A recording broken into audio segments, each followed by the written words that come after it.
Mr. Hobrick, please proceed with your presentation. Thank you very much. Relief at the pumps is what Manitoba taxpayers need, and they need it permanently. I'm Gage Hobrick, and I'm here with the Canadian Taxpayers Federation. I'm here on behalf of thousands of Manitoba taxpayers who need relief for the provincial gas tax as soon as possible. Permanent relief. It's great to see the Manitoba government moving so quickly to cut the gas tax.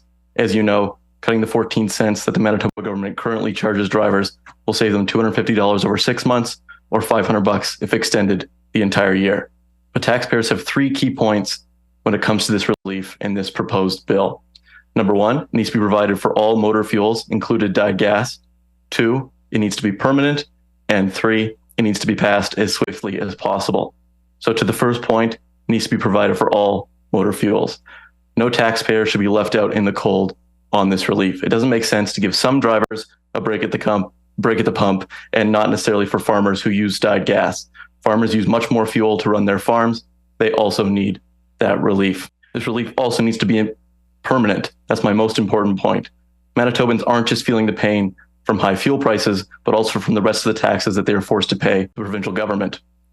A Winnipeg family who's making $75,000 a year can expect to pay just about $7,000 in provincial taxes.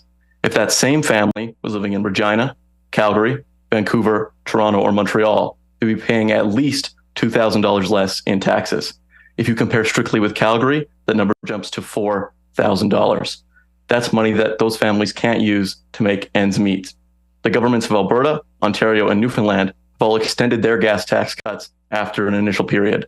That's because those governments saw how much the cuts help out drivers directly with their transportation costs. Manitoba needs to follow suit and go even further, making this gas tax cut permanent. And all those provincial taxes, coupled with the federal government's plan to keep increasing the carbon tax, the pain at the pump will only become worse for drivers beyond the 6 months of this bill.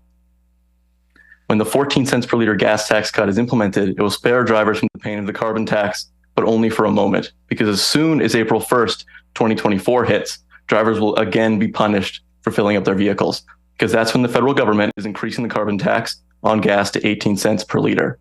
But by 2030, that number will be 37 cents per liter.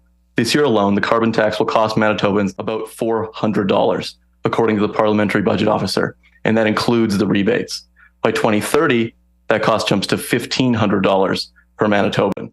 And those costs don't even include the second carbon tax that by 2030 will add about 13 cents a liter extra to the cost of gas as well.